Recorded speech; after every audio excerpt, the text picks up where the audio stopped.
Me gustaría pasar a otro tema, también bastante, que se está hablando en la actualidad, con la Agenda 2030, todo este tipo Sí, de medidas, ¿no? Y de acciones que se están tomando para más relacionado con el tema de los coches, ¿no? Los combustibles, el combustible sí. fósil tradicional, que en teoría hay que cambiarlo, la impulsión del coche eléctrico y también el otro tipo de combustible opcional, un poquito más complementario que se está impulsando, que es el de los biocombustibles.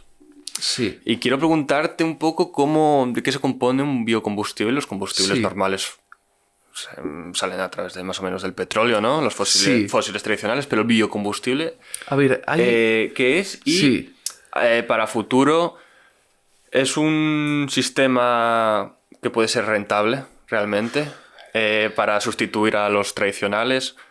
Y también si se puede complementar con el uso del coche eléctrico, todo a esto. ver, un tema muy complejo, Sí, la sí, sí, verdad. sí, sí.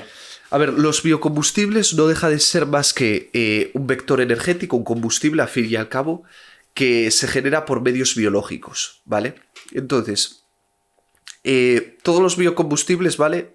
Tienen la palabra bio delante, pero al final son los mismos. Biometano, biohidrógeno, bioetanol para, por ejemplo, el que se mezcla, ¿no? Con la gasolina, ese porcentaje que hay que permite, pues bueno, reducir la huella del carbono y tal de los, de los combustibles tradicionales, ¿no? Pero yendo más al detalle, al final los biocombustibles aprovechan, ¿no? Procesos, como comentamos antes, de la cerveza, ¿no? Entonces, Sí. al final, muchos de ellos, por ejemplo, en el caso del biometano, no deja de ser, pues, un proceso en el que tú tienes una serie de desperdicios, ¿vale? Que tienen un valor para ti negativo, porque son desperdicios que tienes que tratar, y los revalorizas. Es decir, generas un vector energético que tiene un valor. ¿Cómo se hace eso? Pues en el caso del biometano, pues básicamente se hace teniendo materia orgánica desechable, por ejemplo, los desperdicios, purines y todo esto del ganado, ¿vale? En verdad tienen un montón de nutrientes, ¿vale? Tienen, por ejemplo, los purines están muy enriquecidos en nitrógeno, ¿no? Y en otras sustancias. Eso puede ser aprovechado por otras bacterias para crecer, no por nosotros, pero sí por otras bacterias, esos desperdicios. Y lo que intenta la biotecnología es forzar procesos para que se produzcan fermentaciones, ¿vale? En ausencia de oxígeno, que en este caso, por ejemplo, produzcan metano, ¿no? Y ese metano, el metano al fin y al cabo es como el gas natural y es un vector energético para calentar un hogar o para en una granja, por ejemplo, reducir la huella de esa granja porque parte de la factura de la luz a lo mejor lo obtienes quemando el metano, ¿no? Y haces una revalorización. También, por ejemplo, las plantas de aguas residuales en esta vía están intentando hacer algo parecido, porque las aguas residuales es un montón de desperdicio, ¿no? Que llega ahí y hay una serie de bacterias que en unos reactores biológicos abiertos al aire van liberando CO2 y CO2, nitrógeno y otra serie de componentes, por eso huelen tan mal, ¿no? Y al final generan un agua limpia porque tratan toda la materia orgánica que hay. Pues eso también se están intentando hacer proyectos pilotos para aprovechar todo eso para, en cierto modo, generar energía, ¿vale? De todos esos procesos. Eh, pero ya volviendo al tema de los vectores energéticos, aparte del biometano está el biohidrógeno. El biohidrógeno es un proceso que actualmente está en desarrollo, ¿vale? Para mí falta mucha investigación para que sea comercialmente viable, al menos. Sí. ¿Y tú crees que al que lo invente le van a meter un tiro? Es que no es A que hay ver, todas estas historias de gente que a cree ver, que hace combustibles es con agua y al creador a las semanas aparece muerto y todas estas cosas. a ver, Que me hace gracia, en verdad, pero... o sea, el mundo del dinero para mí es mucho más sencillo, ¿no? Al final tú tienes el dinero, ya hace decenas de años se sabe que todos los magnates petroleros son muchos de ellos principales accionistas de eléctricas. O sea, ellos no van a perder cuota del mercado. El dinero siempre llama dinero, Claro. y al final es simplemente una reinvención del status quo que ya hay, ¿no? Entonces, en el caso del biohidrógeno, yo creo que es que no se ha invertido lo suficiente, pero al final lo que se usan son algas que, en presencia de luz, ¿no? Lo que hacen es romper el agua en hidrógeno por un lado y oxígeno por otro. Lo hacen con una enzima que es la hidrogenasa, ¿vale? Vale. El problema de este proceso por el que no es rentable es que la hidrogenasa, que produce hidrógeno, se inactiva con oxígeno. Es un mecanismo que para el alga tiene mucho sentido. Si tú juntas hidrógeno con oxígeno, explota, ¿vale? El hidrógeno es algo altamente inflamable y que tiene que estar controlado en unas condiciones muy precisas para evitar esta clase de problemas, ¿vale? Y por eso es tan buen vector energético. Ahora se habla tanto del hidrógeno, porque tú el hidrógeno lo quemas y genera una cantidad de energía brutal. De hecho, el metano que comentamos antes no deja de ser CO2, ¿vale? O sea, la molécula de CO2 más varias moléculas de hidrógeno, ¿vale? Bueno, y volviendo un poco a lo que comentaba, claro, el problema es ajustar la hidrogenasa.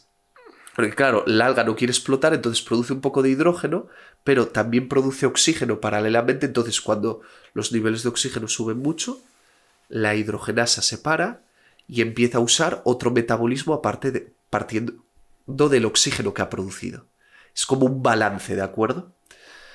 Y lo que se está intentando es manejar esa hidrogenasa y modificarla para que sea cada vez más insensible al oxígeno. Y después, en estos cultivos con estas algas, intentar no separar de la mezcla el hidrógeno y el oxígeno, que eso también es otra dificultad. Separarlos para evitar problemas industriales y sobre todo para tener la máxima pureza del hidrógeno que consigues. También se puede obtener no solo con algas con luz el hidrógeno, sino también con fermentaciones especiales, ¿vale? O con procesos anaeróbicos especiales también se puede conseguir. Derivando, por ejemplo, en vez de la producción a metano, a hidrógeno. Pero son procesos más especiales, que esos se están optimizando. Esto sí que está más avanzado para producir hidrógeno, por ejemplo, a partir de aguas residuales, que es lo que os comentaba, ¿vale? Hidrógeno o metano, dependiendo de por qué vía vayas a tirar. Ahora está más de moda el hidrógeno, entonces probablemente tiren más por ahí las vías. Pero falta mucha inversión, ¿no? Todavía para estas medidas. Yo creo que lo de revalorizar residuos hay mucha inversión hecha y hay mucho interés industrial, porque es algo que pasa de costarte dinero a ganar dinero. Claro. Entonces eso sí que está mucho más avanzado. Lo de crear combustibles de nuevo, por ejemplo, a partir de luz, pues claro, está la electrólisis tradicional, que tú metes electricidad al agua, ¿vale? Y con un proceso electrolítico obtienes, además de manera totalmente separada en cada electrodo, ¿no? El hidrógeno por un lado y el oxígeno por otro. Entonces, bueno, al final ese tema, pues yo creo que sin necesidad de usar vectores biológicos se puede intentar solventar. Otra cuestión muy diferente es que se consiguiera que con estos procesos fotosintéticos fuera mucho más eficiente. Porque, como digo yo, el mejor panel solar es una hoja de árbol.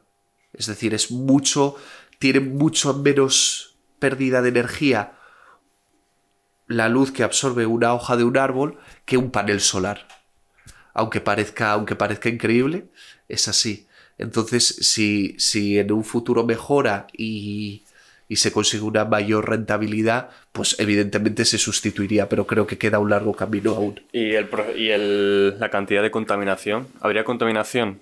Aunque sea una cantidad baja, ¿no habría? Bueno, sí, o sea, tú tienes porque que igual considerar la gente piensa que no habría ningún tipo de contaminación. No, tienes que considerar todo el ciclo también, porque, a ver, es un proceso de ganancia, yo creo, neta. O sea, tienes que conseguir más energía de la que gastas, ¿vale? Entonces, partiendo de esa base, hay una parte de energía que gastas en el cultivo en mantenerlo a una temperatura estándar. Claro. Tienen que tener una serie de nutrientes, ¿vale? Para que el alga o la bacteria en cuestión pueda sobrevivir. Hay algas o bacterias que tienen ciclos concretos, entonces que a lo mejor solo producen el hidrógeno cuando están en condiciones de saturación.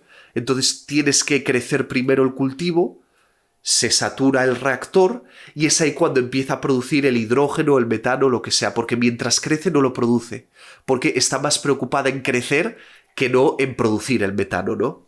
Entonces hay muchos aspectos biológicos que son muy complejos y que dependen mucho de cada especie, y que esos también hay que integrarlo como un gasto y como parte de la contaminación, ¿no? De todas maneras, a priori, tendrías que contar sobre todo los nutrientes, el azúcar que incorporas.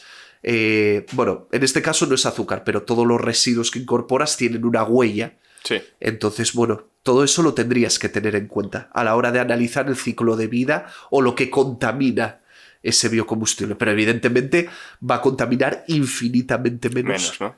Que... Es como mucha gente que se queja con los vehículos eléctricos, que dicen, vale, no contaminan, pero a la hora de fabricar las baterías de litio eso es cierto, hay sí. una alta contaminación. Sí, eso es hay cierto. gente que dice que incluso más que su competidor, ¿no? No sé si es el caso. No sé si estás metiendo eso. No. O sea, no me refiero a eso. En el caso de los vehículos eléctricos, las baterías de litio son altísimamente contaminantes, ¿vale? Porque el proceso de minería extractiva del litio es muy contaminante y después tienes que considerar todo el paso de...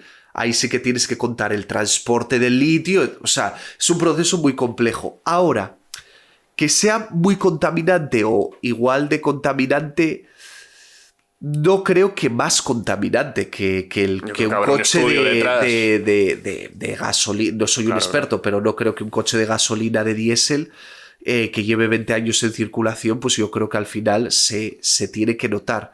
El problema del coche eléctrico no es tanto que contamine más la fabricación del coche y que después contamine menos, sino de dónde viene esa electricidad, porque si viene de térmicas... Claro, al final si tú estás contaminando tienes igual. un eléctrico, ¿vale? Sí.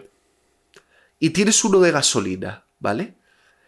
Y la electricidad que enchufas al eléctrico, como pasa en Alemania, viene de infinidad de centrales térmicas. Sí. Lo que está pasando es que ese coche eléctrico en realidad está contaminando el doble. Porque el origen de esa electricidad es la clave. Depende de un proceso químico industrial que contamina. Ahí sí, porque el coche eléctrico va a contaminar más que su homólogo de combustión normal, porque cuesta más hacer la batería, contamina más la batería, pero es que encima, si después esa electricidad no es limpia, pues no estás arreglando nada. Entonces, el foco es la fuente de electricidad, más que si es eléctrico o no. De hecho, los de hidrógeno para mí tienen mucho más futuro.